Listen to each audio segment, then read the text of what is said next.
Bahas tidak daya bang, nah inilah yang mau kita bahas. Jujur sebenarnya aku kurang percaya sama pengobatan alternatif. Aku masih lebih percaya sama dokter yang udah belajar bertahun-tahun hanya untuk menyembuhkan pasien. Kalau memang benar pengobatan alternatif seperti ini bisa menyembuhkan penyakit apalagi pada tulang, wah itu hebat banget gitu. Kenapa kita nggak bikin fakultas ilmu pengobatan alternatif aja gitu. Tapi yang namanya juga usaha untuk sehat, orang juga sering pergi ke pengobatan alternatif. Nah dulu kata emak gue nih, kakek gue termasuk orang yang sering didatangi untuk berobat. Nah pengobatan alternatif ini kan ada yang positif, ada yang negatif. Nah yang negatifnya itu jangan sampai kita berobat alternatif yang berujung kemusyrikan alias kita kedukun. Nah sementara metode yang digunakan kakek gua hanya air putih yang dibaca-baca bacaan Al-Quran.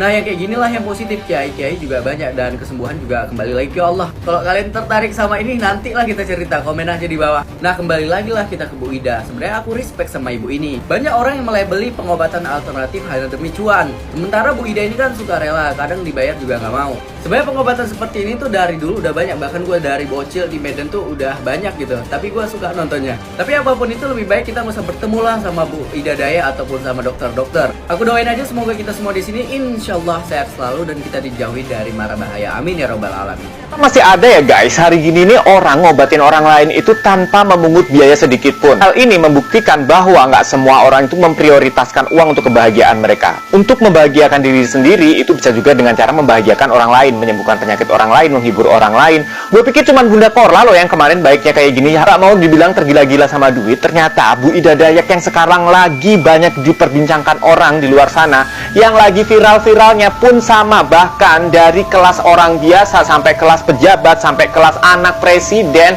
anak proklamator diobatin sama dia, itu nggak dipungut biaya sedikit pun. Bahkan dia bilang kalau sampai ngasih duit, aku nggak mau ngobatin bapak. Dan bener deh, akhirnya semua pasiennya sembuh. Dengan ketulusan dan juga keikhlasannya, beliau berhasil menyembuhkan pasien-pasiennya yang datang tanpa memberikan uang sedikit pun.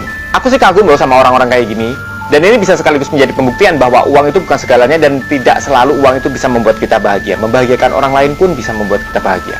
Banyak cara membuat diri kita bahagia, salah satunya adalah dengan cara membahagiakan orang lain. Jadi jalan kebahagiaan dari Tuhan untuk sesama manusia, sesama makhluk itu juga bisa membuat diri kita semakin bahagia kan.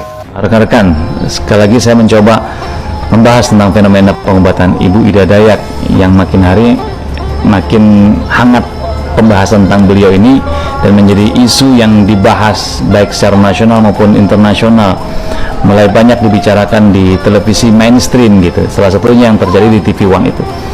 Cuman saya sangat menyayangkan kenapa yang diundang itu para politisi gitu. Kalau pakar kesehatan boleh lah ya, atau pemerhati sosial budaya. Saya sekali lagi khawatir keikhlasan dan kebaikan Ibu Ida Dayak ini ditunggangi untuk kepentingan-kepentingan politik itu loh. Maka tolong betul kepada manajemen Ibu Ida Dayak, lindungi Ibu Ida Dayak dari kepentingan politik, orang-orang kaya di luar sana. Karena kalau kita ingin tetap fenomena pengobatan Ibu Ida Dayak ini bisa kita rasakan. Dari hasil talk show itu kita perlu belajar gitu ya, bahwa memang betul para pakar kesehatan ketir-ketir gitu ya dengan fenomena ini, walaupun ini juga bukan sesuatu yang baru gitu, tapi ini merupakan tamparan keras dari Tuhan, peringatan keras dari Tuhan tentang betapa beratnya pelayanan kesehatan di Indonesia ini, mahal dan sebagainya, itu juga sering terkendala gitu. Bayangkan saja ada orang yang harus membayar mahal untuk bisa sembuh, ini ada yang gratis itu. Kalaupun tidak sembuh kan juga kan namanya gratis, tapi bisa disembuhkan gitu. Dan pelayanan medik pun juga sekali lagi tidak bisa menyembuhkan semua penyakit kan. Memang dari beragam penyakit di muka bumi ini paling 10% yang telah tertangani oleh dunia medik ini, karena memang masih banyak rahasia-rahasia penyakit yang belum bisa diobati itu. Nah, kemudian dia mengatakan begini kemarin itu, kan masih ada negara kita melakukan bakti sosial kesehatan gitu ya, ada juga BPJS. Sudahlah, BPJS banyak terkendala selama ini, dan bakti sosial kalau dilakukan, saya tanya seberapa besar fasilitas diberikan.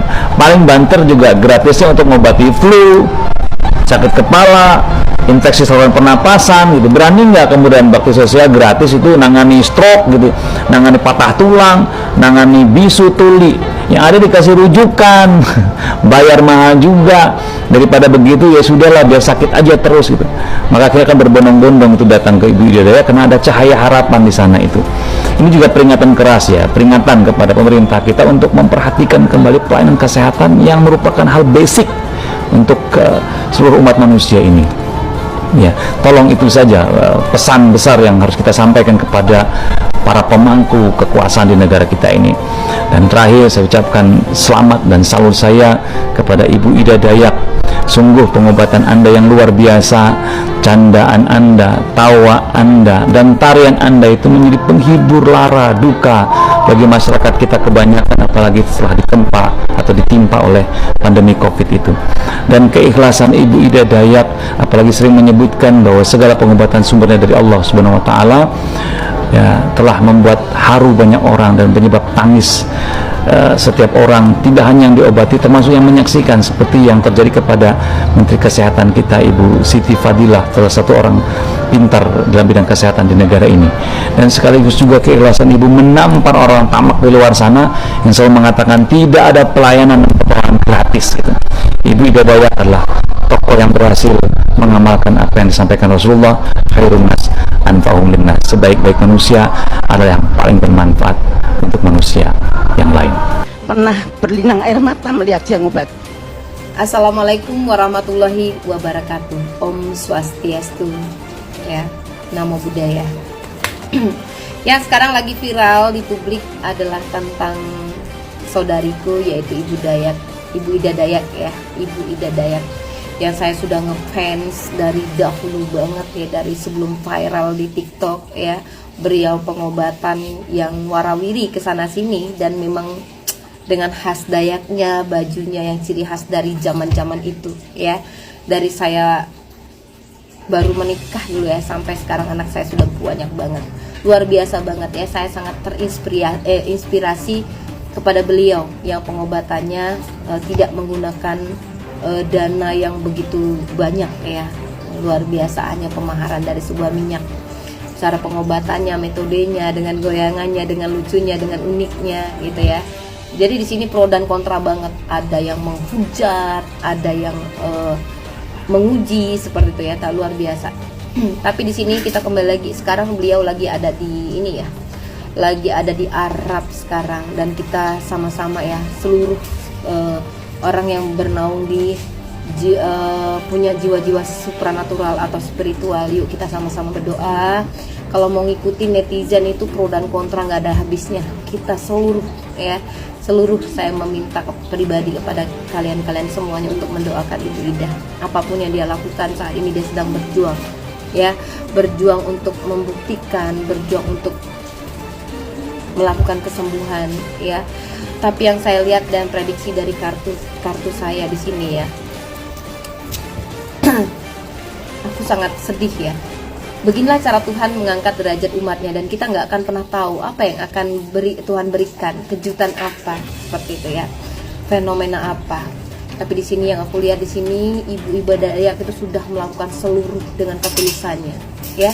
Dan di sini ada dua ya.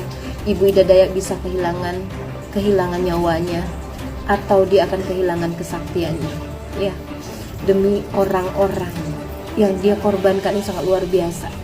Tapi apapun itu hanya sebagai prediksi ya, kita harus berdoa untuk beliau ya. Beliau adalah fenomena di masa yang akan datang. Beliau adalah sejarah ya, sejarah di dunia ya, sejarah tentang kehidupan ya. Ini adalah luar biasa. Kita sama-sama berdoa untuk Ibu Ida Dayak ya. Dia dan aku sangat fans sama beliau. Entahlah bisa ketemu atau tidak suatu hari nanti, tapi intinya beliau sosok yang sangat luar biasa. Kita harus mendoakan, stop bully, stop hujat ya, karena kita punya kelebihan masing-masing untuk cara membantu umatnya.